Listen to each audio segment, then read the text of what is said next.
ரசூலுல்லாஹி ஸல்லல்லாஹு அலைஹி வஸல்லம் அவங்கள உம்மு மஅபத் ரலியல்லாஹு அன்ஹா எப்படி டிஸ்கிரைப் பண்றாங்க அப்படின்னா, வெளிப்படையான ஒளியும் தூய்மையும் கொண்ட அழகான தோற்றமுடைய பிரகாசமான முகத்துடன் திருத்திய எலும்புகளோ சிறிய தலையோ இல்லாத வசீகரமான மற்றும் ஒரு பொலிவான ஒரு மனிதரை கண்டேன். அவருடைய கண்கள் ஆழ்ந்த கருமையாகவும் பெரிதாகவும் இருந்தன. அவருடைய கண் இமைகள் அடர்த்தியாக இருந்தன.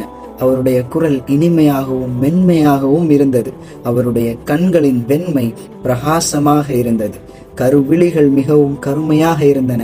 அவருடைய புருவங்கள் அழகாக வளைந்து ஒன்றோடு ஒன்று இணைந்து கொண்டிருந்தன. அவருடைய கழுத்து நீளமாக இருந்தது. தாடி அடர்த்தியாக நிறைந்திருந்தது. அவர் மௌனமாக இருந்தபோது கம்பீரமாக தோன்றினார். அவர் பேசும்போது மென்மையுடனும் மகத்துவத்துடனும் விளங்கினார். அவருடைய பேச்சு இனிமையாக இருந்தது. அவருடைய வார்த்தைகள் துல்லியமாக இருந்தன. அதிகமாகவும் இல்லை, குறைவாகவும் இல்லை.